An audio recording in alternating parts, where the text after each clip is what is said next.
I was there with two friends of mine from New York City. We were young boys of 23. Time flies. And because I am Latino, and one of my friends was Italian, my other friend was an Irish boy, I said to them, you know, I think that we should go because I really like this guy Luther Martin, right? And they said, well, how are we going to do that? We didn't know. And we were young kids. We had no money. So we went over to some friends of ours and said, would you lend us, you know, I think they lent us a couple of $100 or something like that between the three of us. And we got on the bus and went to Washington. My older brother, whose name is Alfred, he passed on now, but he encouraged me to go with him. In fact, he almost dragged me to go with him. My mother didn't want him to take me, but of course, he dragged me anyway. We got on the bus and we headed to Washington. I was just 12 years old. I was living in D.C. I can't remember which apartment I had. I taught in Silver Spring, Maryland. I had just turned 27. It's like, okay, it's Saturday, let's do something. One of the things that I was surprised when I went to the march, I guess I expected everyone to be black, but they weren't. Quite a few were white. You can see the reflecting pool and people are mobbed all the way up from the Lincoln Memorial to the Jefferson Memorial.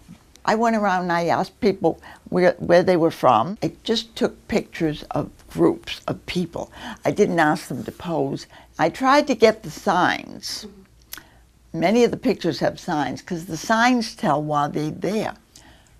You know, we want integrated schools. We want fair housing.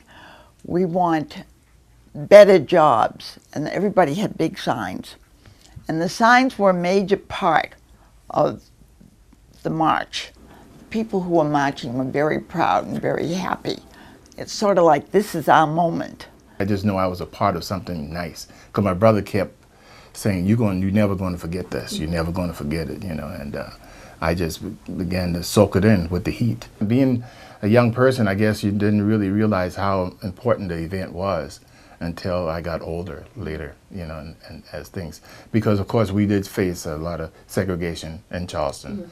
And Charleston, where I raised up in, at the time was about 60% black, you know, and I went to all black elementary school, all black high school. Just seeing all these people, I said, whoa, look at all these people. Well, we're gonna do something here. There was a lot of singing, and I love that. All kinds of people sang.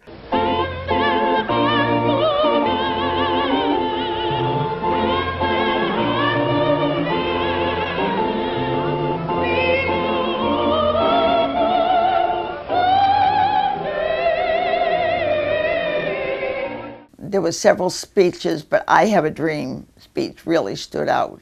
You felt it was an important speech, but you really had to see the faces of the blacks that were there. I mean, they were so proud, and, you know, they felt wonderful. He was talking about everybody, the whites. He was talking about the blacks. He was talking about jobs. He was talking about everything that we all related to. If he was alive today, he would relate to the gays. He would relate to the LGBT movement, you know? And that's what made it so thrilling. You hear older folks talking about we're going to get our justice sooner or later, and we need it now. It was good, and it inspired me because, again, like even today, I have that same motivation to see that people's rights are given and they're not trampled on. So I still have that in me.